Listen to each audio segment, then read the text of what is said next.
Jesus. Firman-Mu ya dan amin. Saat Engkau berfirman, kami dibebaskan. Saat Engkau berfirman, kami disembuhkan. Saat Engkau berfirman, kami dipulihkan. Haleluya, haleluya, haleluya. Oh Tuhan, urapi telinga roh kami, urapi mata roh kami, urapi seluruh hidup kami. Hamba berdoa, biarlah firman Allah yang hidup ini menghidupkan roh kami, melepaskan kami dari segala yang jahat. Engkau berkuasa atas kami. Kami tundukkan segala kemanusiaan kami untuk roh Allah mengambil alih dan bekerjalah di dalam kami semua. Di dalam nama Tuhan Yesus, kami percaya Engkau ada di sini dan memberkati kami semua. Karena kami yakin bahwa Engkau terlebih dahulu mau memberkati kami, maka kami membuka hati kami seluas mungkin untuk Engkau ambil alih. Di dalam nama Tuhan Yesus kami berdoa, berfirmanlah Bapa, kami siap mendengarkannya. Haleluya, haleluya, amin, amin, amin. Puji Tuhan, saya mau share firman Allah yang luar biasa. Hari-hari ini kalau saudara mungkin sulit mau berdoa, hari-hari ini mungkin saudara merasa susah untuk menaikkan doa-doa saudara. Hari-hari ini mungkin engkau merasa ada beban yang berat, yang menghimpit. Ada yang salah kalau sampai kita mungkin gak bisa berdoa dengan baik. Saya ingin katakan sekali lagi, semua orang bisa berdoa. Yes, anak kecil bisa berdoa. Tapi doa seperti apa yang membawa kemuliaan Allah dan hadirat Tuhan? Doa orang-orang benar yang punya kuasa. Tapi bagaimana kita bisa berdoa? Situasi, keadaan, kita harus mengkontrolnya supaya kita bisa berdoa. Mari kita buka satu ayat firman Allah untuk kita mendengar pesan roh yang luar biasa. 1 Petrus pasal yang keempat ayat yang ke-7. Haleluya. Oh, mari saudara dengan mata roh yang tajam kita baca firman Allah ini, kita pertajamkan mata roh kita, telinga roh kita, dan kita minta roh Allah, mari kuasai aku, tundukkan segala kemanusiaan saudara, dan minta roh Allah menguasai saudara. Haleluya. 1 Petrus 4 ayat yang ke-7. Haleluya. Kesudahan segala sesuatu sudah dekat, karena itu kuasailah dirimu dan jadilah tenang, supaya kamu dapat berdoa. Wow, luar biasa. Kesudahan segala sesuatu sudah dekat. Bahwa hari-hari ini saudara dan saya bisa mendapat sesuatu, tapi yang mesti tempat, jalan di tempat, dan bahkan menoleh ke belakang juga silakan, tinggalkan segala sesuatu, saudara nggak dapat apa-apa. Tetapi ada pesan roh yang luar biasa supaya kita bisa melihat ada apa sekeliling kita, dan kita bisa mengerti ada apa juga yang menjadi berkat-berkat khusus yang Tuhan sediakan bagi kita. Ada satu buah kehidupan roh yang perlu kita jaga sedemikian rupa, yaitu kita kuasai diri kita, self control, menguasai diri saudara. Kenapa? Karena waktu kita nggak bisa menguasai diri, kita akhirnya nggak bisa ngerti apa yang sedang terjadi, dan apa yang sedang Tuhan buat dengan kita, dan apa yang juga Tuhan mau kita lakukan, kita nggak pernah bisa mengerti. Makanya Tuhan berkata, kuasailah dirimu. Haleluya, haleluya. Kuasai dirimu dalam setiap perkataan, dalam setiap emosional saudara, dalam segala pikiran-pikiran yang salah, dengan telinga-telinga yang salah mendengarkan info-info yang salah, itu juga bisa menjebak roh saudara. Makanya Tuhan berkata self control, kuasailah dirimu. Wow, luar biasa saudara. Kuasailah dirimu ini berbicara bahwa saudara no compromise, tidak kompromi dengan dosa sedikit apapun saudara. Haleluya. Bahkan saat saudara sudah ada di dalam track yang benar, ya, di dalam rule yang benar, aturan-aturan yang benar, saudara sedang ikuti semua, tetapi mungkin saudara sedang ada dalam satu masalah dan akhirnya saudara keluar jalur. Saya ingin bilang, kembali ke jalurmu yang benar. Kuasailah dirimu. Kenapa saudara? Kenapa? Alkitab berkata supaya engkau dapat berdoa. Rupanya doa ini adalah kekuatan. Doa ini adalah berkat, dan doa tentu kita mengerti komunikasi dengan Allah. Kalau kita komunikasi sama, saudara punya handphone, saya punya handphone. Jika saya telepon saudara, tetapi jika di tengah-tengah rooming atau keadaan yang hiruk pikuk, ramai sekali, atau dengan kata lain saya telepon saudara di pasar. Haleluya. Saudara, saya telepon di pasar, dan tiba-tiba saudara mungkin sedang mendengarkan ada suara kendaraan, tarik nafas, susah.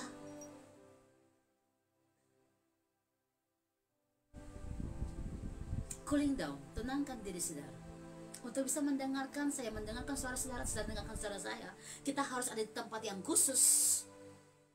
Fokuskan diri supaya kita bisa dengarkan saudara bicara apa, atau saudara bisa dengarkan saya bicara apa. Artinya ini salah satu bagian yang namanya kuasai diri, supaya kita bisa mendengar, supaya bisa berdoa dengan baik. Doa ini nggak bisa saudara berdoa tapi membawa masalah-masalah pikiran yang banyak, membawa beban palsu yang begitu menekan, intimidasi. Nggak bisa. Doamu akan lari, yes, naik sepertinya, tapi sampai di langit-langit dan jatuh lagi. Tapi Tuhan mau saudara berdoa yang powerful, yang punya kuasa. Haleluya. Doa yang lahir dari roh yang mengerang, meminta, berkata-kata. Makanya Alkitab berkata, kalau kau ingin berdoa juga, tapi kalau kau merasa ada hal-hal yang gak enak, tinggalkan doamu, selesaikan dulu masalah kamu. Karena Tuhan bicara bahwa doa ini bukan hal-hal yang sembarang. Doa ini bukan hal yang biasa. Doa ini bukan sesuatu yang hanya asal. Tuhan, aku mau makan, berkati makanan ini. Tuhan, aku mau engkau berkati kerjaanku. No! Doa ini bicara tentang bagaimana engkau mendapatkan isi hati Tuhan. Doa ini bicara bagaimana Tuhan berbicara dengan saudara. Itu bicara tentang doa, saudara. Nanti kalau saudara selama ini mungkin seperti tanda kutip, hanya doa itu sekedar melapor, itu bukan doa. Doa yang Tuhan bilang adalah doa yang punya kuasa. Makanya Alkitab berkata, kesudahan segala sesuatu sudah dekat. Bahwa ending dari perjuangan imanmu akan semakin dekat. Di ujung itulah mungkin engkau akan merasa lemah. Wow, banyak tekanan, masalah, persoalan semakin banyak.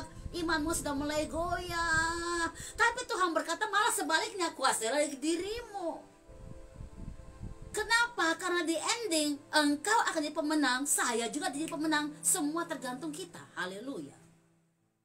Kita harus bisa menguasai diri kita di saat-saat justru banyak sekali tekanan, intimidasi yang rasanya pingin jebolin kita keluar dari jalur Tuhan.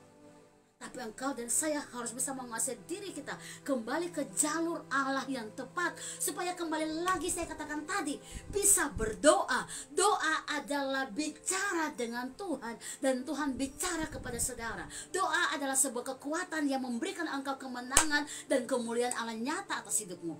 Bicara doa. Makanya Tuhan berkata, self control, kuasailah dirimu. Dan saya melihat kadang-kadang orang gak bisa berdoa. Kenapa? Karena pikirannya ada di dalam segala macam persoalan-persoalan kehidupan yang menekan dia. Orang gak bisa berdoa karena dia berpikir apa ini pergumulannya pagi, siang, malam, dan sulit sekali dia untuk berdoa. Saya ingin bilang, tundukkan pikiranmu dalam pikiran Kristus supaya engkau bisa berdoa. Tundukkan pikiranmu dalam pikiran Kristus supaya engkau bisa berdoa. Dengan kata lain apa? Kita ambil pikiran Tuhan dan kita mulai lihat apa yang baik yang Tuhan sedang buat bagi kita. Kuasai dirimu untuk tetap bisa ada dalam kontrol ilahi supaya engkau bisa berdoa. Jadi yang Tuhan ingin bilang begini, doa adalah sebuah kemenangan, doa adalah sebuah kekuatan, doa adalah sebuah urapan dan kuasa. Itu arti dari sebuah doa rupanya. Karena di ayat ini sangat ditekankan bagaimana seorang Kristen bisa mengalami pendobrakan, ada kelepasan, ada kemenangan yang besar dengan sebuah komunikasi yang luar biasa dengan Tuhannya, dengan doa yang melahirkan kemenangan yang dahsyat. Kuasailah dirimu supaya engkau bisa berdoa. Dalam Yakobus pasal yang kelima berkata bahwa doa orang-orang yang benar besar sekali kuasanya. Itu sangat jelas. Tuhan ingin bilang begini, orang benar adalah orang yang bisa menguasai dirinya. Orang benar adalah orang yang selalu bisa mengkontrol pikirannya dalam pikiran Kristus. Orang benar adalah orang yang selalu berjalan di jalurnya Tuhan, di traiknya Tuhan. Ini orang-orang seperti inilah yang Tuhan katakan saat mereka berdoa, besar sekali kuasanya. Nah itulah saudara. Jadi orang benar seperti apa? Apakah hanya nama seorang Kristen saja tanpa pertobatan? Atau seorang Kristen yang benar-benar bertobat lahir baru, dia adalah orang benar? Yes, betul, itu dia. Orang yang lahir baru dikatakan orang benar. Kenapa? Karena Alkitab katakan Abraham dikatakan orang benar. Kenapa saudara? Karena imannya. Kembali lagi, Yang namanya kualitas hidup seorang Kristen itulah yang dikatakan orang benar, kualitas. Saudara nggak bisa berjalan dengan hanya kualitas saya Kristen, saya pengikut Tuhan, tapi saya nggak pernah melakukan sesuatu yang Tuhan inginkan. Pikiran kita selalu yang negatif. Apalagi kalau kita dengar sesuatu tentang orang yang tadinya kita hormati karena pelayannya yang luar biasa, ya. Hamba-hamba Tuhan diurapi Tuhan itu luar biasa, tetapi saya tahu perjalanan mereka juga luar biasa dalam sebuah tekanan-tekanan yang intimidasi yang besar. Tetapi saya tahu mereka adalah orang yang benar, sehingga mereka bisa menguasai diri dan tetap bisa berdoa, merasakan hadirat Tuhan, mengalami kemenangan yang dahsyat. Nah, ini yang saya katakan, kita semua bisa mengalami kemenangan yang dahsyat dalam hidup kita kalau kita bisa menguasai diri dalam segala hal. Orang benar yang berdoa dengan sungguh-sungguh, besar sekali kuasanya. Kata sungguh-sungguh, kenapa Tuhan berkata berdoa tadi itu harus benar-benar fokus dengan Tuhan. Saudara, buang yang namanya hanya doa sekedar melapor. Tuhan, terima kasih makanan ini, berkati makanan ini, haleluya, amin. Tuhan, aku mau pergi ke sana, tolong berkati aku dalam nama Yesus, perjalananku aman, amin, haleluya. Saudara berpikir Tuhan seperti satpam, hanya melapor masuk keluar, lapor, saudara, come on. He is a way maker, haleluya, pembuat mujizat. Tuhan ingin engkau mengalami yang namanya hal-hal yang engkau nggak bisa alami karena rohnya dalam engkau. Amen. Itu yang namanya kuasa doa. Haleluya. So doa yang nggak cuma bilang Tuhan tolong perhatikan aku nggak punya uang, Tuhan tolong buat aku lulus, aku mau ujian. Come on please. Nggak perlu orang benar berdoa seperti itu, engkau akan mengalami kemenangan. Amen. Itu artinya. Karena itulah Tuhan berkata doa itu nggak cuma sekedar ucapan. Yes. Dan jangan buat Tuhanmu seperti satpam yang melapor. Haleluya. Aku butuh uang Tuhan, tolong jawab aku. Tuhan aku. No. Doa adalah iman. Abraham dikatakan orang beriman, orang benar, Bapa yang beriman, orang benar. Ditunjuk imannya dia dikatakan sebagai kebenaran. Kenapa? Karena di dalam jiwa raganya, kehidupannya, dia membawa seluruh hidupnya hanya kepada Yesus Tuhan, mempercayai tanpa ragu. Bahkan Alkitab kata dalam kitab Roma pasal 4, sekalipun gak ada dasar untuk dia percaya, berarti apa? Di ujung tanduk di mana, wow, apakah masih bisa? Apakah benar? Gitu ya. Tapi dia bilang begini, terhadap janji Allah, sedikit pun dia tidak ragu. Ini bicara tentang apa? Kekuatan doa.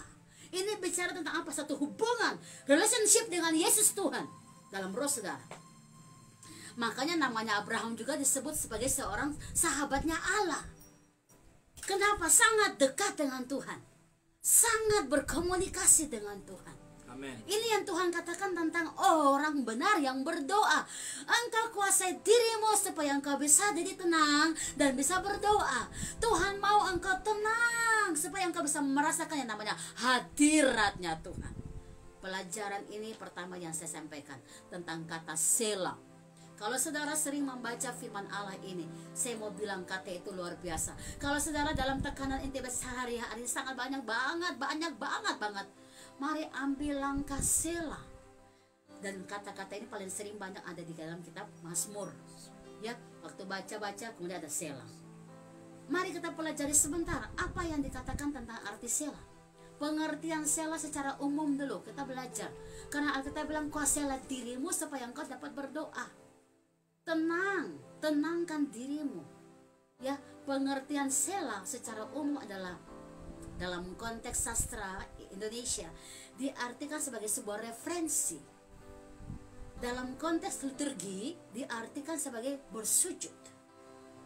Dan dalam hubungannya dengan musik, ya, kata Selah ini di dalam Alkitab Septuaginta, Alkitab Perjanjian Lama, ya, diterjemahkan tiap psalma yang didefinisikan atau didefinisikan ini sebagai selingan dalam sebuah musik. Ya, kitab Mazmur itu menceritakan banyak sekali puisi dan syair-syair, saudara. Ya, makanya dalam syair puisi itu selalu dikata selingan musik ada kata Selah. Berhenti sejenak dulu, tarik nafas, baru lanjut lagi. Nah, itu maksudnya dari arti kata Selah. Nah, mari kita lihat berikutnya pengertian Selah sekarang secara khusus. Apa artinya? Sela dalam bahasa Indonesia berarti dari kata calah, bahasa Ibrani aslinya, yang artinya mengukur. Dari not ke not ini mengukur, kemudian nanti tarik nafas berapa panjang lama. Nah, ini orang-orang yang dalam musik pasti tahu ini, ya kan? Nah, Sela dalam bahasa Inggris merupakan aba-aba, artinya aba-aba untuk berhenti sejenak. Jadi, haleluya. Baru lanjut lagi. Mungkin begitu kira-kira. Saya bukan komposer, tapi orang musik tahu hal ini. Dapat pula diartikan dalam bentuk diam dan mendengarkan. Mari kita lihat contoh ini. Mazmur 3 ayat 1 sampai dengan ayat yang keempat. Mazmur 3 ayat 1 sampai dengan ayat yang keempat. Haleluya. Saudara di rumah baca ayat ini. Ya, Alkitab bilang apa? Hari-hari ini kita harus belajar mengerti, kuasai diri dalam segala keadaan. Kenapa? Supaya engkau dan saya bisa berdoa, bertemu dengan Tuhan. Mazmur 3 ayat 1 sampai dengan 4. Haleluya. Mazmur pasal 3 1 sampai 4. Yes. Nyanyian pagi dalam menghadapi musuh. Mazmur Daud ketika ia lari dari Absalom anaknya. Ya Tuhan, betapa banyaknya lawanku. Banyak orang yang bangkit menyerang aku. Banyak orang yang berkata tentang aku. Baginya tidak ada pertolongan daripada Allah. Tapi Engkau, Tuhan, adalah perisai yang melindungi aku. Engkaulah kemuliaanku dan yang mengangkat kepalaku. Coba baca dengan ada semua kalimat Sela itu dibaca supaya kita bisa mengerti. Ayat 1 sampai dengan ayat yang ketiga, semua kata Sela dibaca, silakan. Haleluya. Banyak orang yang berkata tentang aku, baginya tidak ada pertolongan dari Allah. Sela. Baginya tidak ada pertolongan dari Allah. Ada kata Sela. Artinya apa? Ada satu tekanan yang luar biasa. Dia dengar orang bilang, di mana Tuhanmu? Dan dia bilang, ya Tuhan, Engkau di mana? Dia tenangkan diri, merenungkan. Saudara, ya, ayat 1 sampai 3 terlihat Daud seperti sedang mengeluh, alias sedang mengoceh-ngoceh mungkin. Mengapa orang-orang bilang di mana Allahku? Gitu ya, ya. Namun setelah kata Sela, setelah kata dia bilang, oh Tuhan, orang-orang itu kok ngomong seperti itu. Nah, ayat 4 dikatakan sangat jelas, dibilang apa? Tetapi Engkau, Tuhan, adalah perisai yang melindungi aku. Engkaulah kemuliaanku dan yang mengangkat kepalaku. Tetapi Engkau Tuhan adalah perisaiku, bagianku yang mengangkat kepalaku. Bayangkan saudara, setelah dia alami tekanan yang begitu hebat, ada sebuah fase untuk dia mulai tenangkan diri dan merenungkan siapa Tuhannya dan merenungkan siapa Allahnya. Demikian yang Tuhan inginkan. Kuasailah dirimu dalam segala hal supaya engkau bisa berdoa. Ada bagian di mana engkau merasa tekanan begitu hebat, tapi engkau perlu Sela. Seperti Daud. Kata-kata Daud langsung berubah menjadi kata-kata positif yang menunjukkan kepercayaannya kepada Allah. Dari sisi kita melihat bahwa Sela ini berdiri kepada Tuhan. Artinya tenangkan diri, berdiam diri di hadapan Tuhan dan mulai ingat siapa Allah. Saudara, ada banyak kesibukan kehidupan dunia yang perlu engkau buat untuk engkau bisa lihat dan mengalami Tuhan adalah tarik dirimu dari kesibukan itu, khususkan dirimu untuk Tuhan dan tenangkan dirimu dan lihat siapa Tuhanmu yang besar itu. Tuhanmu yang hidup dalam Kristus. Ya. Oleh karena itu kata Sela ini memiliki peranan penting dalam mengubah cara Daud dalam berpikir dan bersikap tentang masalah yang dia dengar dari orang. Di mana Tuhanmu? Katanya kamu hamba Tuhan, tapi kamu bla bla bla bla. Come on, please. Hamba-hamba Allah, tenangkan dirimu. Jangan terusik oleh usikan-usikan orang. Kuasailah dirimu supaya engkau bisa berdoa. Haleluya. Ya. Jadi waktu kita membaca firman Tuhan, Tuhan mau umatnya berhenti dari semua kesibukan dunia dan datang berdiam diri di kakinya, mencari dia dengan kekuatannya untuk memperoleh kemenangan dalam segala masalah kehidupan. Haleluya. Makanya Tuhan berkata, kuasailah dirimu, self control, supaya engkau bisa berdoa. Kita perlu mengambil bagian Sela. Haleluya. Amin. Sela berarti berdiam diri untuk merenungkan firman Tuhan. Haleluya. Berdiam diri untuk mendengarkan Tuhan berbicara lebih tajam lagi dari segala situasi yang dapat iman saudara sampai saudara akhirnya mati. Tapi iman kita bangkit dan kuasa Allah bekerja dalam diri kita. Nah, oleh karena itu Tuhan berkata di dalam firman Allah, kita baca lagi sampai kita memahami tentang arti dari kata Selah ini saudara. Kita buka dalam Alkitab kita masing-masing. Thank you Lord Jesus. Mazmur pasal 32 ayat 5 dan 7 dibacakan dengan cepat dan tegas dalam firman Allah. Mazmur 37 ayat 5 dan 7. Haleluya. Serahkanlah hidupmu kepada Tuhan dan percayalah kepadanya, dan Ia akan bertindak. Ia akan memunculkan kebenaranmu seperti terang dan hakmu seperti siang. Berdiam dirilah di hadapan Tuhan dan nantikanlah Dia. Jangan marah karena orang yang berhasil dalam hidupnya, karena orang yang melakukan tipu daya. Mazmur 32 sekarang ayat 5, coba.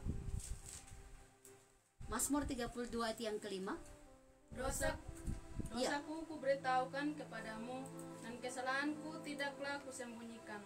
Aku berkata, aku akan mengaku kepada Tuhan pelanggaran-pelanggaranku, dan Engkau mengampuni kesalahan karena dosaku.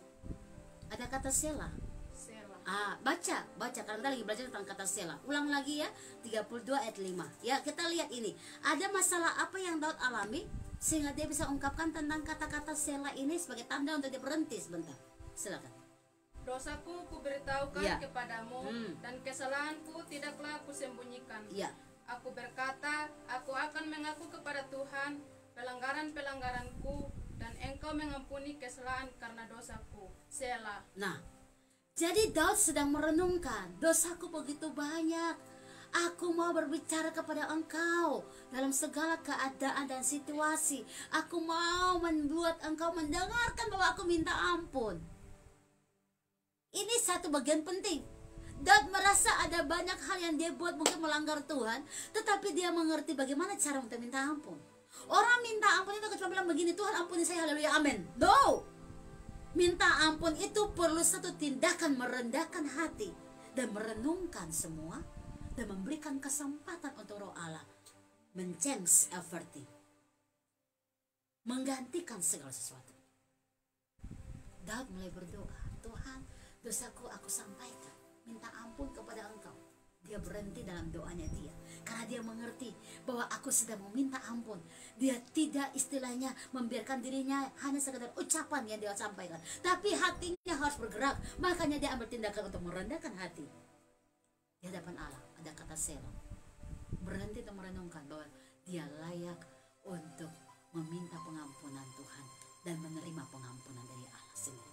Ayat 7 masih dari Mazmur 32 ayat yang ke-7. Engkaulah persembunyian bagiku, terhadap kesesakan Engkau menjaga aku. Engkau mengelilingi aku sehingga aku luput dan bersorak. Selah. Haleluya. Lihat, setelah Daud mengalami yang namanya meminta pengampunan Tuhan, dia langsung berkata dengan imannya saat dia sudah mulai merendahkan diri dan diam diri. Dia bilang, Engkaulah pembelaku Tuhan. Haleluya. Dan saat dia mengatakan Tuhan engkau pembelaku, dia masih berdiam diri lagi. Kenapa? Karena terlalu banyak untuk merenungkan betapa hebat dan besarnya Tuhanmu dalam hidupmu. Nah, oleh karena itu saudara, mari kita lihat bagaimana Tuhan mau saudara dan saya melepaskan diri dari segala kesibukan untuk kita kembali melihat bahwa doa itu bukan cuma sekedar laporan saudara, tapi doa adalah kuasa untuk memindahkan sesuatu. Doa adalah perebutan untuk mendapat sesuatu. Doa adalah pendobrakan untuk melihat segala sesuatu. Doa adalah kuasa. Berdiam dirilah, ambil nafas panjang, ya, tenangkan diri, lalu kemudian bersuara kepada Tuhan, ya, lalu mulai berdoa dengan hati, ya, berdiam diri untuk keluar dari pikiran-pikiran yang manusiawi, pikiran-pikiran yang menyesatkan, berdiam diri untuk kembali merenungkan, introspeksi diri, apa-apa yang perlu dibuang, apa-apa yang perlu dipertahankan, apa-apa yang perlu diambil, dan apa-apa yang perlu dilepaskan. Haleluya. Dan ini cara yang terbaik untuk kita bisa melihat bahwa kesudahan segala sesuatu sudah dekat. Apakah engkau hari-hari ini masih punya waktu untuk berdoa dengan kusuk, dengan benar-benar mencari Dia dan mendengarkan Dia berbicara? Mari umat Tuhan, waktu kita membaca firman adalah waktu untuk kita merenungkan segala sesuatu tentang kebaikan Tuhan. Dan carilah Dia karena Dia ingin berbicara kepadamu sebelum engkau mulai mengeluarkan unek-unekmu apapun. Tapi mintalah Tuhan berbicara kepada engkau. Dalam firman itulah kita mulai dikuatkan, dan akhirnya kita bisa mengatakan engkau dahsyat, engkau luar biasa, engkau hebat, engkau menguasai diriku dengan hebat, dan engkau memberikan aku urapan. Itu yang namanya kita menerima kemenangan di dalam firman Allah. Nah, Selah berarti berdiam diri untuk merenungkan segala sesuatu yang sedang Tuhan bicara kepada kita, sehingga firman itu menjadi rema, masuk ke dalam seluruh selubung hati kita, dan kita bisa mempraktekannya dengan sukacita. Kita bisa berbicara dengan tajam karena iman kita mengalami kemenangan dalam Dia. Firman Tuhan menjadi rema yang kuat untuk membuat kita berjalan lebih tajam lagi dalam panggilan roh. Kata Selah ini menjadi seperti rambu-rambu lalu lintas bagi kita. Bagaimana kita berhenti dan merefleksi setiap perjalanan hidup kita. Pemazmur seakan-akan memberitahukan kita bahwa mari berhenti dan cermati kembali pikiranmu dan mulai kembali lihat, ya, stop. Jangan melangkah dulu, berdoa dulu.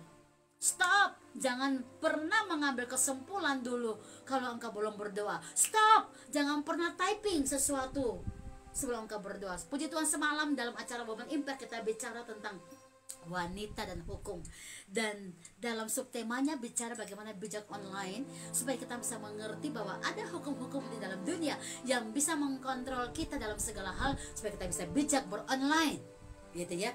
Jangan menyuarakan kata-kata sara, kata-kata yang menjatuhkan, kata-kata negatif, kata-kata yang tidak engkau tahu pahami dulu dan engkau sudah ambil kesimpulan. Itu bisa menjerat engkau dalam hukum, saudara.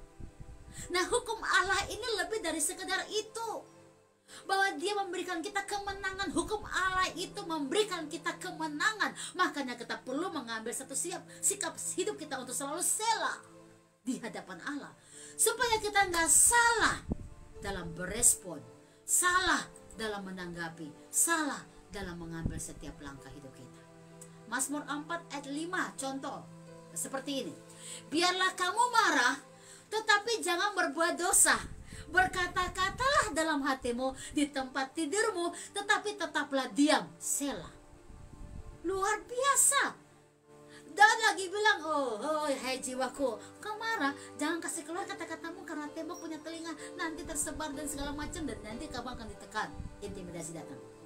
Tapi janganlah engkau berbuat dosa kalau engkau marah. Berdiam dirilah di tempat tidurmu, renungkanlah tentang Tuhan sedang lakukan apa yang baik buat engkau. Luar biasa. Dan melatih dirinya untuk disiplin dengan masalah menekan pikirannya dalam pikiran Kristus. Supaya apa? Pikiran Kristus yang mengambil alih hidupnya. Kita perlu stop dan refleksi untuk dapat mengerti dan menghargai ayat-ayat yang Tuhan selalu kasih setiap pagi buat kita. Karena firman Allah itu bukan sebuah dongeng. Makanya untuk saudara, puji Tuhan, setiap hari engkau memberkati setiap orang dengan satu ayat. Itu adalah kemenangan yang luar biasa, bukan cuma untuk dirimu, tapi untuk orang lain. Dan saya yakin di dalam nama Tuhan Yesus, kita semua memberi satu kemenangan dan dampak bagi orang lain, karena jiwa roh kita pun sudah mengalami Tuhan dengan luar biasa. Jadi apa maksudnya? Pemazmur bilang bahwa kita dapat menuangkan semua unek-unek kita dalam ayat itu tadi. Jangan berbuat dosa, artinya renungkan kembali firman Allah supaya engkau tidak terjebak untuk bersungut-sungut yang mendatangkan dosa karena ada amarah yang terjadi. Haleluya, luar biasa ayat firman Allah.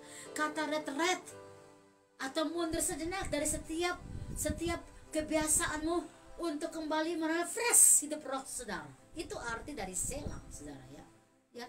Karena waktu retret atau kita memberikan ruang sedikit atau waktu kita untuk berhenti sejenak dari semua aktivitas sehari-hari, ya, itu membuat hati kita untuk kembali apa? Direvisi apa yang perlu Tuhan isi kembali. Itu artinya, ya. Kita meditasi saat teduh di hadapan Allah. Oleh karena itu, jika saudara sedang mengalami banyak persoalan, ya, ingat, kesudahan segala sesuatu sudah dekat. Yang Tuhan mau engkau urus adalah bagaimana engkau punya hubungan dengan Dia di dalam doamu. bukan mengurus masalah-masalah persoalan yang bukan urusan kita, tapi urusan roh kita ini yang perlu kita bawa kepada Allah, dan kita melihat bahwa Allah ingin supaya kita berdiam diri di hadapannya, memberi waktu ruang bagi Dia untuk berbicara dengan leluasa kepada kita, dan biarlah telinga roh kita dipertajamkan untuk kita kembali bisa mengerti apa yang menjadi isi hatinya. Hari-hari ini jangan biarkan waktumu itu semuanya jadi runtuh sampai engkau juga berkata, aku gak bisa berdoa karena banyak persoalan. Saat engkau dengar kata Selah, mari ambil kesempatan berdiam diri. Mazmur 62:9, percayalah kepadanya setiap waktu, hai umat, curahkanlah isi hatimu di hadapannya. Allah ialah tempat perlindungan kita. Selah. Daud sedang merenungkan itu dengan luar biasa, bahwa aku mau percaya kepada Tuhan di setiap detikku, bahwa Dia adalah Allah yang melindungi. Dan ini yang Tuhan mau saudara dan saya juga belajar untuk kembali tundukkan diri kita kepada Allah. Kita perlu mengambil sikap Selah untuk berdiam diri dan tinggal dalam hadirat-Nya. Maka alamilah kemenangan di dalam Tuhan, dan kita bisa melihat apa yang menjadi berkat buat kita. Haleluya, haleluya. Kuasailah dirimu supaya engkau bisa berdoa, dan biarlah roh Allah membuat engkau berkemenangan dalam segala hal. Mari kita berdoa firman Allah. Haleluya Jesus. Thank you Lord. Thank you Lord Jesus. Haleluya. Tenanglah kini hatiku, Tuhan menuntun langkahku. Di setiap saat dan kerja, tetap tangannya menyertai.